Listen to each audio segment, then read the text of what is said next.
வருஷத்துக்கு முன்னே உள்ளது. ராவணனை சம்பூரம் பண்ணி பிரம்மகதேவசம் விலகி சீதையை கூட்டு வந்து அக்னி பச்சை பண்ணி அம்பாலை விட்டு வரும். தீர்த்தம் குடித்தா ராமேஸ்வரம் கட்டப்பட்டது. 136 தீர்த்தத்தில் ஃபஸ்ட்டு வெள்ளி தான். இது வந்த பிறகு தான் அந்த கோயில் கட்டாங்க. அதுக்கெல்லாம் சுற்றி எடுத்து தீர்த்து 1800 வருஷம் ஆகுது. நல்லா வேண்டிக்கு ഹലോ ചെല്ലക്കുട്ടീസ്, welcome back to our family. എല്ലാവരും സുഖമായിട്ടിരിക്കണമെന്ന് വിശ്വസിക്കുന്നു. നമ്മളും സുഖസുന്ദരമായിട്ടിരിക്കുന്നു കേട്ടോ. അപ്പോൾ ഇപ്പം നമ്മൾ വന്നിരിക്കുന്നത് വില്ലുണ്ടി തീർത്ഥം എന്ന് പറഞ്ഞൊരു സ്ഥലത്തേക്കാണ് കേട്ടോ. അത് രാമേശ്വരത്തിൻ്റെ അടുത്ത് തന്നെയാണ് ഉള്ളത്.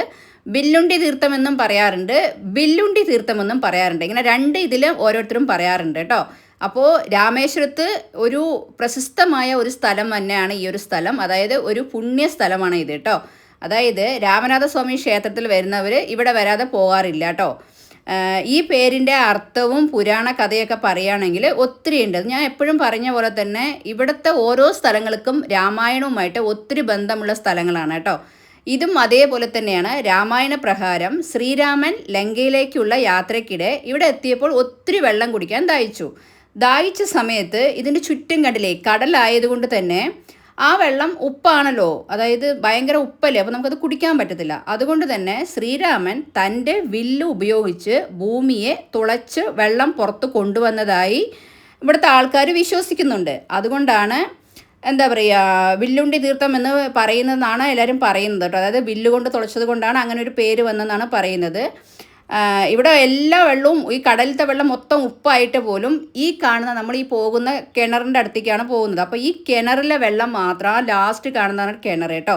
ഈ കിണറ്റിലെ വെള്ളത്തിന് മാത്രം ഉപ്പില്ല. ഇത് പ്രകൃതിയുടെ ഒരു അത്ഭുതമായും പലരും കാണാറുണ്ട് കേട്ടോ. ഈ വെള്ളം പുണ്യജലമായും കണക്കാക്കുന്നു. ഈ വെള്ളം കുടിക്കുകയോ അതായത് ഇതിൽ കുളിക്കുകയോ ഒക്കെ ചെയ്തിട്ടുണ്ടെങ്കിൽ നമ്മുടെ എല്ലാ പാവങ്ങളും നീങ്ങുമെന്നാണ് ഒരു വിശ്വാസം കേട്ടോ. രാമേശ്വരം രാമനാഥസ്വാമി ക്ഷേത്രത്തിൽ, അതായത് രാമേശ്വരം രാമനാഥസ്വാമി ക്ഷേത്രത്തിൽ വരുന്നവർ ഇവിടെ വരാതെ പോകാറില്ല. ഇതാ കണ്ടോ, ഈ കിണറ്റിൽ വെള്ളം നല്ല തെളിഞ്ഞ വെള്ളമാണ്. അതായത് അതിൻ്റെ ചുറ്റും നോക്കിക്കഴിഞ്ഞാൽ നമുക്കൊരു ഇതായിട്ട് കാണാൻ പറ്റും. പക്ഷേ ഈ കിണറ്റിലെ വെള്ളം നോക്കിക്കഴിഞ്ഞാൽ നല്ല ക്രിസ്റ്റൽ ക്ലിയർ എന്നൊക്കെ പറയില്ലേ, അങ്ങനത്തെ ഒരു ക്രിസ്റ്റൽ ക്ലിയർ വെള്ളമാണ് കേട്ടോ. അതുകൊണ്ട് തന്നെ അത്രയും ഒരു ഇതുള്ള ഒരു വെള്ളം ആയതുകൊണ്ട് ഈ വെള്ളത്തിന് ഉപ്പ് ഇല്ല. അതായത് നമ്മളിപ്പോൾ ഈ കടലിലത്തെ വെള്ളം കുടിച്ചാലും ഈ കിണറ്റിലെ വെള്ളം കുടിച്ചാലും രണ്ടും തമ്മിൽ വ്യത്യാസമുണ്ട് കേട്ടോ. അതുകൊണ്ട് തന്നെ എന്താ പറയുക, ശ്രീരാമൻ തൻ്റെ വില്ലുകൊണ്ട് ഉപയോഗിച്ചു അങ്ങനെ ഇതാക്കിയത് കൊണ്ടായിരിക്കാം വില്ലുണ്ടി, അങ്ങനെയാണെന്ന് അവർ പറയുന്നത്. വില്ലുണ്ടി തീർത്ഥം എന്ന പേര് വരാൻ കാരണം അതുകൊണ്ടാണെന്നാണ് പറയുന്നത് കേട്ടോ. പക്ഷേ നമുക്കിത് ഒത്തിരി അത്ഭുതം തോന്നി. നമ്മളിവിടെ വെള്ളം കുടിച്ചിട്ടുണ്ടായിരുന്നു. അപ്പോൾ ആ വെള്ളത്തിന് എന്താ പറയുക, ഒരു ഉപ്പോ ഒന്നും അനുഭവപ്പെട്ടില്ല. അതൊരു ഭയങ്കരമായിട്ടുള്ള ഒരു അത്ഭുതമായിട്ടാണ് നമുക്ക് തോന്നിയത് കേട്ടോ. വല്ലാത്തൊരു എന്താ പറയുക ഇതായിട്ട് തോന്നി. അപ്പോൾ എന്തായാലും ഇവിടെ വരുന്നവർ ഉറപ്പായിട്ടും വരിക. നമുക്കിനിയിപ്പോൾ ഈ അപ്പൂപ്പന് ഇവിടെ വെള്ളം കൊടുക്കാൻ ഇങ്ങനെ നിൽക്കുന്നുണ്ട്. അപ്പോൾ നമുക്ക് ഈ അപ്പൂപ്പനോട് കുറച്ച് കാര്യങ്ങൾ ചോദിച്ച് മനസ്സിലാക്കാം എന്താണെന്നുള്ളതൊക്കെ. ഇതിനെക്കുറിച്ച് ഒത്തിരി പുരാണങ്ങളുണ്ട് കേട്ടോ. എന്താ പറയുക, നമുക്കറിയാത്ത ഒത്തിരി കാര്യങ്ങളുണ്ട്. എന്താ പറയുക, നമ്മൾ തന്നെ ശരിക്കും ഇത് 3 പ്രാവശ്യം കുടിക്കണം എന്നാണ് പറയുക കേട്ടോ. ഈ വെള്ളം നമ്മൾ 3 പ്രാവശ്യം കുടിക്കണം. അപ്പോൾ നമുക്ക് എല്ലാ പാപങ്ങളും നമ്മളുടെ എല്ലാ ദോഷങ്ങളും നീങ്ങി കിട്ടും എന്നാണ് പറയുന്നത്. ബാക്കിയുള്ളത് നമുക്ക് ഈ അപ്പൂപ്പനോട് തന്നെ എന്താ പറയുക വിശദമായി ചോദിക്കാം. കണ്ടോ, ഈ വെള്ളത്തിൻ്റെ കളറും നമ്മൾ അവിടെ ഉള്ള വെള്ളത്തിൻ്റെ കളറും തമ്മിൽ ഒത്തിരി വ്യത്യാസമുണ്ട്. അതായത് നമ്മളെ ഒത്തിരി അത്ഭുതപ്പെടുത്തുന്ന ഒരു ഇത് തന്നെയാണെന്ന് വേണമെങ്കിൽ പറയാം. കാരണം ഇത്രയും ഉപ്പുവെള്ളം ഇരിക്കുന്ന സമയത്ത് ഈ കിണറ്റിൽ മാത്രം എങ്ങനെയാണ് ഇങ്ങനെ വെള്ളം കിട്ടുന്നത് നമുക്കറിയില്ല. അതുകൊണ്ട് എന്താണ് നമ്മളെല്ലാവരെയും അത്ഭുതപ്പെടുത്തുന്ന ഒരു ഇത് തന്നെയായിരുന്നു. ശരിക്കും നമ്മൾ ഞെട്ടിപ്പോയി കേട്ടോ. അപ്പോൾ നമുക്ക് ബാക്കിയുള്ളത് ഇവിടെ ഒത്തിരി പേരിങ്ങനെ വന്ന് ഇതാ 1500 வருஷத்துக்கு முன்னே உள்ளது. ராவணனை சம்பூரம் பண்ணி பிரம்மகதேவசம் விலகி சீதையை கூட்டு வந்து அக்னி பச்சை பண்ணி அம்பாலை விட்டு வரும். தீர்த்தம் குடித்தா ராமேஸ்வரம் கட்டப்பட்டது. 136 தீர்த்தத்தில் ஃபஸ்ட்டு வெள்ளி தான். இது வந்த பிறகு தான் அந்த கோயில் கட்டாங்க. அதுக்கெல்லாம் சுற்றி எடுத்து தீர்த்து 1500 வருஷம் ஆகுது. நல்லா வேண்டிக்கு சிறப்பாக இருக்குது, சம்பத்தோடு வாழ்க்கை.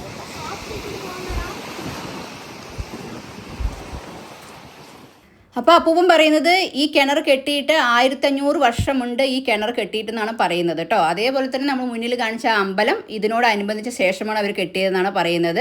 ശ്രീരാമൻ്റെ ഒരു അമ്പലം തന്നെയാണ് കേട്ടോ.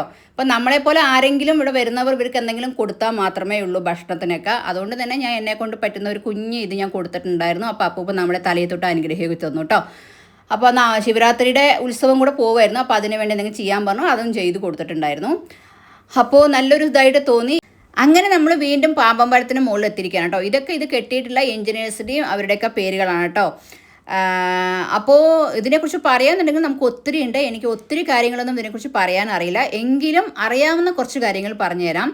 പാമ്പമ്പലം എന്ന് പറയുന്നത് ഇന്ത്യയിലെ ഏറ്റവും ശ്രദ്ധേയമായ കടൽപ്പാലങ്ങളിൽ ഒന്നാണ്. ഇത് മണ്ഡപം എന്ന സ്ഥലത്തെയും രാമേശ്വരം ദ്വീപിനെയും തമ്മിൽ ബന്ധിപ്പിക്കുന്നു. റെയിൽവേ പാലം നിർമ്മിച്ചിരിക്കുന്നത് 1914 ഇത് ഇന്ത്യയിലെ ആദ്യത്തെ കടൽ റെയിൽവേ പാലമാണ് കേട്ടോ.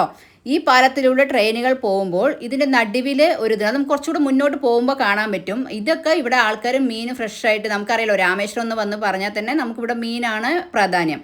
അപ്പോൾ ഫ്രഷ് മീനുകൾ വന്ന് കിട്ടും. ഇതൊക്കെ അവർ ഉണക്കാൻ വെക്കുന്നുണ്ട്. അത് ഉണക്കമീനാക്കാൻ വേണ്ടി വെക്കുന്ന അങ്ങനത്തെ കുറേ കാര്യങ്ങളാണ് ഇപ്പോൾ നമ്മൾ കണ്ടുകൊണ്ടിരിക്കുന്നത്. അതുപോലെ തന്നെ അവിടെയൊക്കെ ഫ്രഷ് മീനുകൾ ഇങ്ങനെ വെച്ചിട്ടുണ്ട്.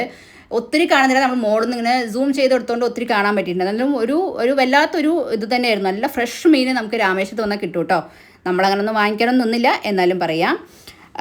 അപ്പോൾ എന്താ പറയുക, അങ്ങനെയുള്ള കമ്പം. അപ്പോൾ നമ്മളങ്ങനെ നടക്കാമെന്ന് പറഞ്ഞിട്ട് ഇങ്ങനെ നടന്നുകൊണ്ട് പോകണം. കാരണം ട്രെയിന് വരേണ്ട സമയമുണ്ട്. അപ്പോൾ നമ്മൾ ട്രെയിന് വന്നിട്ട് കണ്ടിട്ട് പോകാമെന്ന് കരുതുക. കാരണം ഇത് കൂടെ ട്രെയിൻ വരുമ്പോൾ അത് കാണാനും നമുക്ക് വീഡിയോസൊക്കെ എടുക്കാനും പറ്റുമ്പോൾ ഒത്തിരി മനോഹരമായിരിക്കും എന്ന് പറയുന്നത് കേട്ടിട്ടുണ്ട്. അതുകൊണ്ടാണ് നമ്മൾ വെയിറ്റ് ചെയ്യുന്നത് കേട്ടോ. അപ്പോൾ എന്താ പറയുക, ഞാൻ പറഞ്ഞില്ലേ ആദ്യത്തെ റെയിൽവേ പാലമായിട്ടാണ് ഇത് ഇന്ത്യയിൽ ഇതാക്കിയിരിക്കുന്നത് കേട്ടോ. അപ്പോൾ ഈ പാലത്തിൻ്റെ ആ കാണുന്ന ഒരു ഇത് കണ്ടല്ലോ, അത് നമുക്ക് ഇവിടെ തുറക്കാൻ പറ്റും. അതായത് കപ്പലുകൾ വരുന്ന സമയത്ത് ആ ഒരു സംഭവം നമുക്ക് തുറക്കാനുള്ള ഒരു സംവിധാനമുണ്ട്. അപ്പോൾ അതവർ തുറന്നിട്ട് കപ്പലുകളെ അതിലൂടെ കടത്തി വിടും കേട്ടോ. അങ്ങനെ ഒരു പ്രത്യേകതയുള്ള ഒരു കടൽപ്പാലമാണ് ഈ ഒരു പാലം കേട്ടോ. ഇവിടെ റോഡ് പാലം എന്നും പറയുന്നുണ്ട്. പിന്നെ ഇന്ദിരാഗാന്ധി റോഡ് ബ്രിഡ്ജ് അങ്ങനെയും പറയുന്നത്. അതായത് റോഡ് പാലത്തിന് അങ്ങനെ പറയുന്നുണ്ട് എന്നാണ് പറയുന്നത് കേട്ടോ. ഇത് ഇന്ദിരാഗാന്ധി ഇത് കെട്ടിയിട്ട്, അതായത് 1988 ഇത് തുറന്നിരിക്കുന്നത് കേട്ടോ. അതേപോലെ 1964 ഡിസംബർ 22 രാമേശ്വരത്തുണ്ടായ ഏറ്റവും വലിയ ചുഴലിക്കാറ്റ്, ആ സൈക്ലോൺ വന്ന സമയത്ത് ഇതിലൂടെ പോയ ട്രെയിനായിരുന്നു ആ വലിയ ദുരിതം സംഭവിച്ച ഒത്തിരി പേര് ഇല്ലാതായത്. അതായത് ഇപ്പുറത്തെ പാലം കേട്ടോ, ഈ കാണുന്നത് ചെറുത് ഇപ്പുറത്തെ പാലവും അപ്പുറത്തെ പാലവും തമ്മിൽ, അത് പുതിയ പാലമാണ്. ആ വലിയ ദുരിതം സംഭവിച്ചിരിക്കുന്നത് ആ ഒരു സമയത്താണ്. പിന്നെ പറയുന്നത് ഇവിടെ നമുക്ക് എന്താ പറയുക, ഈ പാലത്തിന് ഒത്തിരി ഉയരം കൂടിയത് കൊണ്ട് തന്നെ പാലത്തിൻ്റെ മുകളിൽ നിന്ന് നമുക്ക് കടലിലോട്ട് നോക്കുന്ന സമയത്ത് ഒത്തിരി മനോഹരമായ കടൽ കാഴ്ചകൾ കാണാൻ പറ്റും കേട്ടോ. അത് ഭയങ്കര ഒരു അതിശയിക്കുന്ന കാര്യം തന്നെയാണ്. അതേപോലെ തന്നെ ഒത്തിരി വിനോദസഞ്ചാരികളും തീർത്ഥാടകരും ഒരേപോലെ വരുന്ന ഒരു സ്ഥലമാണ്. ഒത്തിരി മനോഹരമായ സ്ഥലമാണ് കേട്ടോ. ഈ പാമ്പമ്പലത്തിലൂടെ ആ ട്രെയിൻ വരുന്നുണ്ട്. ആ ട്രെയിൻ വരുന്ന ഒരു കാഴ്ച എന്ന് പറയുന്നത് ഒത്തിരി വല്ലാത്തൊരു അനുഭവം തന്നെയായിരുന്നു. അത് നമുക്ക് നേരിട്ട് കണ്ടു കഴിഞ്ഞാൽ ഭയങ്കര ഒരു ഫീൽ തന്നെയാണ് കേട്ടോ. ഭയങ്കര പതുക്കെ പോകുന്നതുകൊണ്ട് നമുക്ക് ഫീൽ ചെയ്യും. ഒത്തിരി മനോഹരമായ ഒരു കാഴ്ച തന്നെയാണ്. പിന്നെ ഇവിടുത്തെ വെള്ളത്തിനൊരു നീല കളറാണ് കേട്ടോ. അതേപോലെ സൂര്യാസ്തമയും സൂര്യോദയമൊക്കെ നമുക്ക് ഇവിടെ നിന്ന് കാണാൻ പറ്റും. അപ്പോൾ ഒത്തിരി ഇതുള്ള ഈ ഇത്രയും തിരമാലകളുള്ള സ്ഥലത്ത് ഈ ഒരു ഇത് നിർമ്മിച്ചത് തന്നെ അതിൻ്റെയൊക്കെ ഒരു ഭയങ്കര ഒരു അന്നത്തെ കാലത്ത് വലിയൊരു സാങ്കേതിക വെല്ലുവിളിയായിരുന്നു അത്. അപ്പോൾ എല്ലാവർക്കും ഇന്നൊരു കുഞ്ഞു വീഡിയോ ഇഷ്ടപ്പെട്ടെന്ന് വിചാരിക്കണം. ഇഷ്ടപ്പെട്ടാൽ ലൈക്ക് ചെയ്യുക, ഷെയർ ചെയ്യുക, കമൻറ്റ് ചെയ്യുക, സബ്സ്ക്രൈബ് ചെയ്യാൻ മറക്കാതിരിക്കുക. അപ്പോൾ എല്ലാവർക്കും ബൈ, ലവ് യു, ഉമ്മ ചെലകുട്ടീസ്.